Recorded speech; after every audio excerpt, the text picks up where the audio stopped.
Warning! Kinda Murdery contains adult themes, explicit language, and descriptions of violence.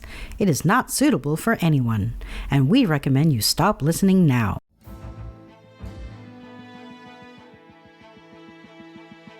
Hello everyone, and welcome to Kinda Murdery, a true crime podcast that's mostly about murder, and always about the strange and compelling stories that arise when the path less traveled twists to darkness, and those who walk its shadows surrender to violence and corruption.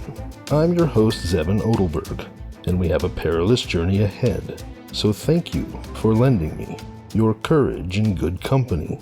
Although he acknowledged that it sounded, quote, truly bizarre, unquote, Moody would say during his trial that cocaine-pushing space aliens took control of his body and forced him to murder Michelle Malone, a friend, and Patricia Magda, a neighbor, in November 1993, to prove that aliens existed.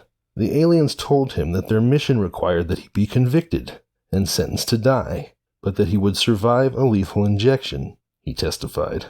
Said Moody, "After being declared dead, the extrasensory biological entities will bring me back to life to speak through me. That his involvement in these crimes was involuntary is Moody's assertion. He says that space aliens were in control of his body, and he was merely an unconscious observer of the murders." Hello, friends. Today I bring you part 1 of the Murdery Moodys. A name, after all, is just a name, right? I mean, it doesn't dictate who we are, does it? If your last name is Moody, it doesn't mean you will be Moody, and it certainly doesn't mean you will be murdery, does it? Juliet, in Shakespeare's legendary to the point of cliché, that most basic of beautiful tragedies, so famous as to practically be the pumpkin spice latte of Shakespeare plays, although to be fair, the pumpkin spice latte is probably Midsummer Night's Dream, but you know the drama to which I refer, Romeo and Juliet. Yes, well, in that play, Juliet famously says of Romeo and his last name, "'Tis but thy name that is my enemy. Thou art thyself, though not a Montague." What's Montague? Is it not hand nor foot, nor arm nor face? Oh, be some other name belonging to a man. What's in a name? That which we would call a rose by any other name would smell as sweet. Which basically means a name is just a name. It doesn't make you who you are. Well, respectfully, and with no offense meant to any listener who may share the last name Moody, even a cursory Googling will reveal that Moody is apparently a super murdery last name. The Moodys seem to have moods that migrate toward the murdery.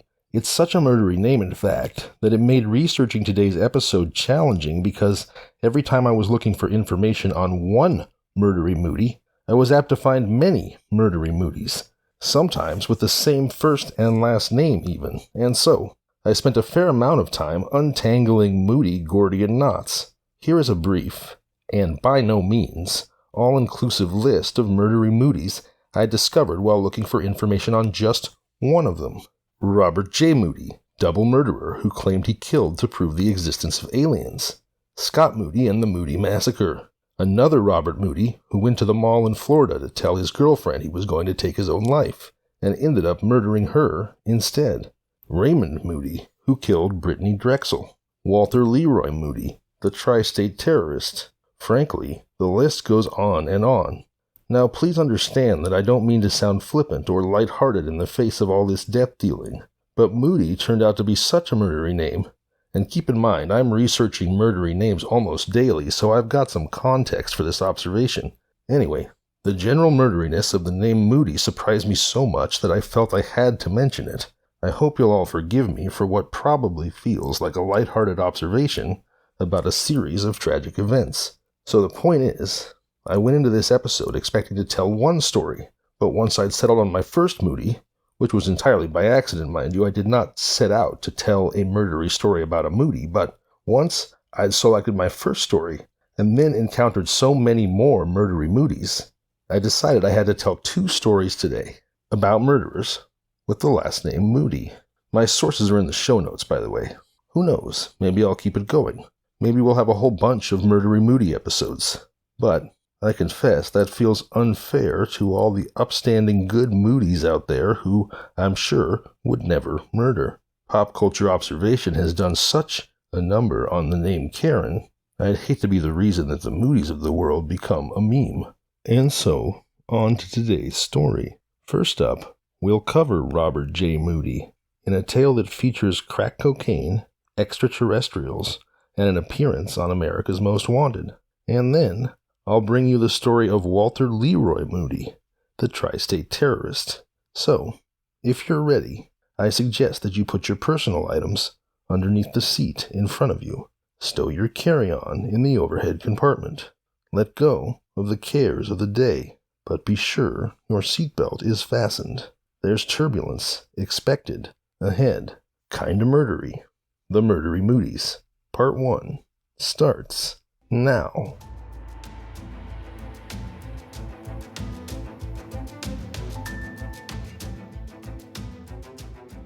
Our first Murdery Moody is the protagonist. Well, actually, I suppose since he's a vile murderer, he's the antagonist in the case of the state of Arizona versus Robert J. Moody. On November 15th, 1993, Robert J. Moody awoke, put on his best suit, picked up some flowers, and drove to the home of a female friend, Michelle Malone. Seeing her husband's car in the driveway, the defendant went to have breakfast. He later returned, parked his car, went to the front door, and knocked. After first checking to see who it was, Malone let the defendant into her house. Moody gave her the flowers, then sat and talked with her at the kitchen table. She showed him around her newly decorated house. When they returned to the kitchen, Moody pulled a knife out of his jacket pocket and attacked Michelle Malone. Michelle tried to defend herself, cutting her hand in the process. Moody held Malone by the neck and forced her into her home office, where he emptied her purse and took cash, a checkbook, and some credit cards. He ordered Malone to write a check for $500, and then, because that check was smeared with her blood, he made her write another. He then forced Malone back into the kitchen and tied her to a chair with some telephone cords that he'd ripped from the wall. He dragged her, still tied to the chair, into a bedroom, where he found a .22 caliber rifle and a Winchester 12-gauge shotgun in a closet. He hit Malone over her head with a BB gun, then shot her several times with the .22 caliber rifle, reloading between each shot. After shooting Malone, Moody found a Ruger .22 caliber pistol in a chest of drawers and placed the pistol in his pocket. He then wrapped the rifle and the shotgun in a blanket and drove home and went to sleep. 5 days later, on the evening of November 20th, 1993, Moody packed a suitcase and went to the home of another friend, Patricia Magda. After visiting for a while, Magda showed Moody a Christmas calendar she'd made. When she bent down on her knees, he grabbed her around the neck and tied her hands and feet with neckties that he had in his jacket pocket. He took a bank card from her purse and forced her to reveal the PIN number. Next, he put a chair over her and drove her car to an automatic teller machine. He was unable to get any money, so he drove back to Magda's house, where she again gave him her PIN. He then went to the ATM and withdrew $300. Moody returned to Magda's house, pulled a knife from his pocket, slit her throat, stabbed her in the back, covered her with a rug, and beat her over the head with hedge clippers. He cut the telephone cords, took Magda's wallet and keys, and left in her car. About a month later, on December 20th, 1993, Moody broke and climbed through a kitchen window into the Yuma, Arizona home of Mary DeForest, his ex-wife's sister. After demanding cash and guns, Moody tied DeForest up, ordered her and her 2 sons into a closet, and nailed the door shut. He took DeForest's purse and left in her Suburban, leaving Magda's car behind. Magda's car was discovered at DeForest's house, said Sergeant Michael Downing, homicide supervisor for the Pima County Sheriff's Department. He said that Moody was a former financial analyst. They told us that he was going to go to Mexico, Pima Detective Mike Ying said. We knew we'd arrest him eventually, but I never thought it would happen like this. And this is how it happened. By tracing credit card receipts and following tips from viewers of America's Most Wanted, police followed Moody's path. He went from Yuma to Las Vegas to San Diego to Los Angeles and back to Yuma and Vegas. Sheriff's deputies missed him in each city by a very small margin. Let's backtrack just a little bit. After leaving DeForest's house, Moody drove to Las Vegas before eventually proceeding to California. At approximately 3 a.m. on January 4th, 1994, Moody flagged down San Bernardino County Deputy Joseph Duarte in Baker, California. Moody identified himself to Deputy Duarte as Todd Joe Williams and claimed that his car had been stolen about 3 hours earlier by a black male hitchhiker he'd picked up outside of Vegas. When asked for specific information about the vehicle, Moody could only say it was a blue and gray Suburban. He was unable to give the officer a vehicle identification number, license plate number, or any other information. Deputy Duarte took Moody to the sheriff's office for further questioning. When Moody was unable to provide any further information regarding his stolen vehicle, he was released. Between 4 and 4:30 that same day, Moody appeared at a rescue mission in Santa Ana, California. He told the mission's director, Reverend James Womack, that he had no idea who he was or where he was from, although he thought his name was Bob. Reverend Womack advised him to contact the police. If Moody didn't know who he was, he quickly found out. He was a TV celebrity of sorts, a murder suspect featured on America's Most Wanted. Approximately 2 hours after Moody left the mission, a paroled felon named Carlos Logan was arrested outside the Los Angeles airport for driving Mary DeForest's stolen Suburban. Los Angeles County Sheriff's officers stopped the stolen car in a routine traffic stop in Lenox. Logan first said that Moody had loaned him the car. He later admitted that he'd given the white guy cocaine in exchange for the car, and that Moody had bragged that he'd been the subject of a segment on America's Most Wanted. But Logan had dismissed Moody's story as bravado. The next day, on January 5th, 1994, Moody showed up at the Orange County Sheriff's Department, claiming not to know his identity or to remember anything prior to the day before, January 4th, 1994, when he found himself on a bus bench. He said that other than knowing that his name was Bob, he had total amnesia and couldn't remember anything about himself at all. At the sheriff's station in Santa Ana, a sheriff's spokesman said, Moody told investigators, "I don't know anything about myself before Tuesday. You call me Moody, but I don't know anything about that name." The officers fingerprinted him, leading to the discovery of warrants for the murders of Michelle Malone and Patricia Magda. The officers arrested Moody and told him that he'd killed 2 people. Looking confused, Moody replied, "I did?" Later that day, Tucson Police Department Detective Karen Wright and Pima County Sheriff's Department Detectives Michael Ying and Bryce Tippling flew to California to interview Moody on videotape before transporting him to Tucson. Throughout the interview, Moody maintained that he woke up on a bench on January 4th and did not know how he got there or who he was, and had no memory of events before 12:30 p.m. of that day. Moody was then returned to Arizona to stand trial for the murders of Michelle Malone and Patricia Magda. His capture brought relief to Magda's family in Tucson, who had been living in fear since her killing. "We're really glad he's not going to have the opportunity to do this to anyone else," said Nancy Royal, the victim's daughter-in-law. Royal said she believes her mother-in-law, who had 3 children and 5 grandchildren, was killed for her car on November 24th. The woman's assailant also stole her wallet, bank card, and some money. Royal and her husband found Magda's body after she failed to arrive at Thanksgiving at a relative's home in Utah. God, that's sad. "It's sickening," Royal said. "It's a terrible, terrible thing." Royal said Magda, who worked at a title company, was a charitable, giving, caring, wonderful person who would help anyone. Her caring even extended to Moody, her neighbor. Although Magda did not know Moody well, she would listen with sympathy to his complaints about financial problems and about his daughter living out of state, Royal said. She was very kind about speaking to him. At one point she brought him over some food because she knew he was hungry. She'd even mentioned to a friend at work that she felt bad for him. Robert J. Moody's arrest ended a manhunt of almost 2 months that spanned 3 states. As we've covered, his first murder occurred November 15th, when an acquaintance of Moody's, 33-year-old Michelle Page Malone, was found shot to death in her Tucson home. And then his second victim, who we've just been discussing, 56-year-old Patricia Magda, A neighbor of Moody's was found beaten to death in her Tucson home about a week later. And, a month after that, Moody showed up at his relatives, the DeForest's house in Yuma, beat them, tied them up, and stole their guns and car, and then continued on his deluded rampage. All in all, it was a horrific spree that saw him targeting friends and family.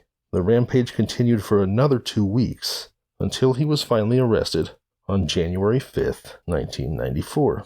On February 1st of that year, the state presented evidence of the murders of Michelle Malone and Patricia Magda to the grand jury. At the hearing, Tucson Police Detective Karen Wright testified that Carlos Logan, the paroled felon who was arrested for driving Mary DeForest's Suburban, had informed detectives that he'd traded cocaine for the car with the vehicle's owner, a white male named Bob, who had bragged at the time about killing 2 people in Tucson and being profiled on America's Most Wanted.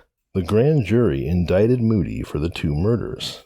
After first acknowledging that what he was about to say sounded truly bizarre, Moody would state during his trial that cocaine-pushing space aliens took control of his body and forced him to murder Michelle Malone, a friend, and Patricia Magda, a neighbor, in November 1993, to prove that aliens existed. The aliens told him that their mission required that he be convicted and sentenced to die, but that he would survive a lethal injection, he testified. After being declared dead, the extrasensory biological entities will bring me back to life to speak through me, he said, and further stated that his involvement in the crimes was involuntary. The space aliens were in control of his body, and he was merely an unconscious observer of the murders. My God, that is the most tortured version of the dog ate my homework that I have ever heard, except this isn't homework, it's horrific murder. By the end of July 1995, Moody would be convicted of double murder and sentenced to death. But that conviction would be reversed and remanded by the Arizona Supreme Court. And if you're saying to yourself, wait a minute, what? How was his conviction reversed? You just skipped a bunch of stuff. Are you saying he wasn't convicted at all? Did the jury buy into the space aliens' defense? What the heck is going on? If that's what you're thinking right now, you're right.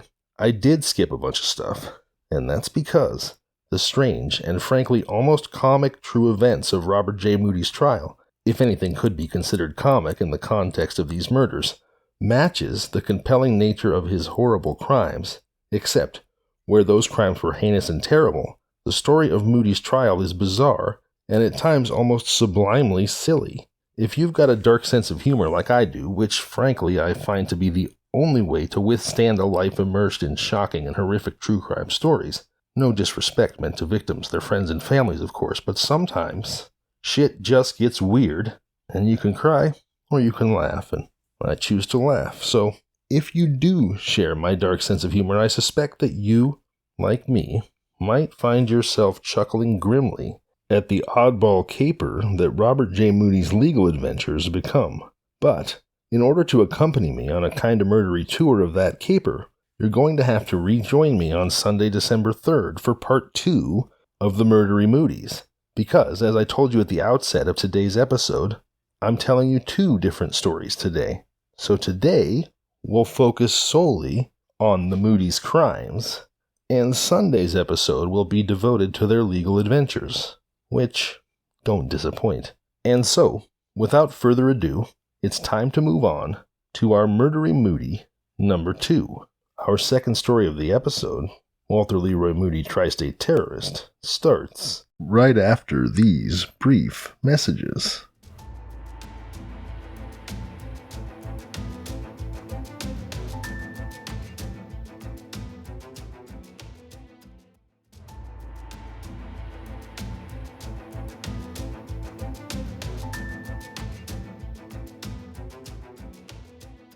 Around the second week of December 1989, 4 pipe bombs were sent through the United States mail to different locations in the southeastern United States. On December 16, 1989, the package containing one of those pipe bombs was delivered to Mountain Brook, Alabama, the residence of Judge Vance. The package was addressed to Judge Vance and showed the name and Noonan, Georgia, address of one of his judicial colleagues as the return address. When Judge Vance opened the package, the bomb inside detonated, killing him almost instantly. Judge Vance's wife, Helen Vance, was seriously injured by the blast. The pipe bomb was constructed of a steel pipe approximately 5 1/2 inches in length and 1 1/2 inches in diameter, sealed at each end with threaded caps. It contained smokeless gunpowder and a homemade detonator fastened from the hollowed-out barrel of a ballpoint pen. The device was designed to explode when the lid of the box in which it was contained was open. Numerous nails had been secured to the pipe with rubber bands. The nails served as projectiles upon detonation. 2 days later, on December 18, 1989, Robert Robinson, a civil rights attorney in Savannah, Georgia, was killed after opening a package containing a similar pipe bomb, which had been delivered to Robinson's Savannah law office. That same day, a third pipe bomb was received at the courthouse of the United States Court of Appeals for the 11th Circuit in Atlanta, Georgia. A court security officer using an X-ray machine discovered the device, which was disarmed by bomb squad technicians before it could detonate. The following day, on December 19, 1989, a fourth pipe bomb was received, this one at the Jacksonville, Florida office of the National Association for the Advancement of Colored People, the NAACP. The bomb was discovered and disarmed before it could injure anyone. Testimony presented at Moodys' trial indicated that the 4 pipe bombs were very similar in construction and design. All the bombs had been placed in reinforced cardboard boxes that had been painted inside with black latex paint.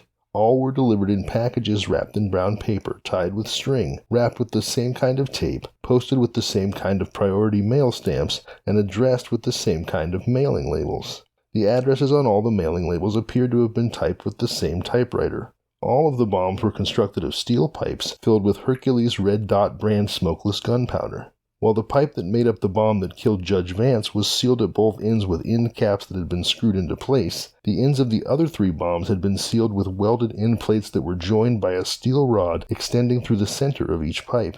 The steel rods were secured at the ends by hexagonal nuts. Nails had been attached by rubber bands to the outside of each pipe, and each bomb had the same kind of triggering mechanism and detonator.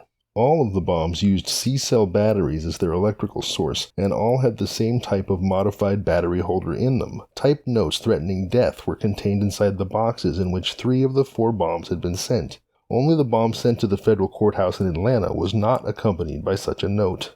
There were numerous other similarities in the details of the bomb's composition, in the construction of the boxes that held the bombs, and the packaging of the devices. Based on the many similarities, forensic investigators believe that all 4 bombs were made and sent by the same person. In the days that followed the killings of Judge Vance and Robert Robinson, every judge on the 11th Circuit Court of Appeals received typed letters in which the sender took credit for the bombings and threatened the recipients with assassination. The letters explained that the threats were because of the federal court's callous disregard for the administration of justice, and sent in the name of an organization known as Americans for a Competent Federal Judicial System. Similar death threat letters were received at the Atlanta and Jacksonville offices of the NAACP. A separate type death threat letter addressed to news anchorwoman Brenda Wood was received at the WAGA television station in Atlanta. The death threat letters were all signed 010187 and specified that the writer was using this number as a secret code and that it was not to be disclosed to the public. All of the letters were postmarked from Atlanta and were posted with 25-cent American flag over Yosemite stamps. The packages containing 3 of the 4 pipe bombs were posted with the same kind of American flag over Yosemite stamp. An analyst for the Federal Bureau of Investigation concluded that the letters received by the judges on the 11th Circuit Court of Appeals and at the Atlanta and Jacksonville offices of the NAACP had all been prepared with the same manual typewriter used to type the addresses on the mailing labels affixed to all 4 of the pipe bomb packages. The letter addressed to Brenda Wood had been prepared with a different typewriter. Testimony revealed that on August 21, 1989, about 4 months before the murder of Judge Vance, the NAACP regional office in Atlanta had received through the mail a tear gas bomb, the triggering mechanism and packaging of which were similar in numerous respects to the 4 pipe bombs mailed in December of 1989. The tear gas bomb exploded when an NAACP employee opened the box in which it was packaged, filling the office with tear gas. Like 3 of the 4 December 1989 pipe bombs, the tear gas bomb was accompanied by a typed death threat note. The package containing the tear gas bomb bore a false return address from Atlanta. In the days following the receipt of the tear gas bomb at the NAACP office, various news outlets throughout the eastern United States received copies of a typed letter in which the anonymous sender complained about the 11th Circuit Court of Appeals' callous disregard for justice. In the letter, the sender issued a, quote, declaration of war, unquote, and threatened nerve gas attacks against densely populated American cities. All the letters were posted with a 25-cent American flag over Yosemite stamp. It was determined that the letters had been prepared with the same manual typewriter used to type the address on the mailing label affixed to the package containing the tear gas bomb. The state presented evidence indicating that the August 1989 tear gas bomb and the 4 December 1989 pipe bombs, including the one that killed Judge Vance, were all constructed and sent by Walter Leroy Moody Jr. as part of Moody's declared war on the court system. The war stemmed from Moody's conviction in federal court almost 17 years earlier on charges of possessing a pipe bomb. In May 1972, a pipe bomb had exploded in Moody's residence in Macon, Georgia. That bomb, which had been contained inside a package addressed to an automobile dealer who had repossessed Moody's car, had exploded when opened by Moody's then-wife, seriously injuring her. Moody had been arrested and charged with the manufacture and possession of a pipe bomb. During his 1972 trial on those charges in federal court, Moody had taken the stand in his own defense and maintained that a man named Gene Wallace had secretly planted the bomb in Moody's home, allegedly to harm Moody. The jury found Moody guilty of possessing a pipe bomb, although it had acquitted him of the charge of manufacturing it. Moody served 3 years in the federal penitentiary for the conviction. This grievance that he spent 3 years in prison for, nearly blowing up his wife with a homemade pipe bomb, inspired Moody's war on the legal system. But if you want to hear more about what became of Walter Leroy Moody Jr., you'll have to return this Sunday, December 3rd, where I'll share with you the rest of the story of both Robert J. Moody, the crackhead herald of extraterrestrials, and Walter Leroy Moody, the tri-state terrorist. And I'll share those stories on Murdering Moodys Part 2. Also, before I go, please let me remind you of the 3-digit lifeline number 988 that you can call to receive immediate support for substance use, mental health, or suicidal thoughts. So please do remember that number, 988. Program it into your phone. And if you find yourself in acute crisis, call it. Now, if you're not in acute crisis, but you'd just like to connect with someone, you feel like reaching out to another person could help you deal with the challenges you're facing, then please do feel free to reach out to me, kindamurdery@gmail.com, or @kindamurdery on all social media. I'm here, I care, and I would love to connect with you. And please, always do remember that the world is a far better place with you in it. Also, as you know, I want the show to be a community for people with disabilities, physical or otherwise, and also just unique life challenges. And as you've heard, if you're a regular listener, we've had listeners share some really incredible and moving stories. And it's my hope that by sharing our unique stories, we can become more real to each other, and we can then build empathy that way, because so often we don't have an opportunity to even consider the challenges that another person might face. And it takes hearing about them to understand, on a deep level, the fundamental humanity and struggles that we all have. So please do reach out, kindamurdery@gmail.com, or @kindamurdery on all social media, and share your story. Of course, it's up to you whether I share it with the audience. It can just stay between us, but I would love to hear from you. And lastly, if you enjoy the show, I would really appreciate if you left a 5-star review wherever you listen. And hey, if you wanted to write something, that would be cool too. All right, I can't wait to hang out with you again this Sunday, December 3rd, when we reconvene for Part 2 of Murdery Moodys. I'm Zevin Odelberg, and this has been Kinda Murdery. See you Sunday.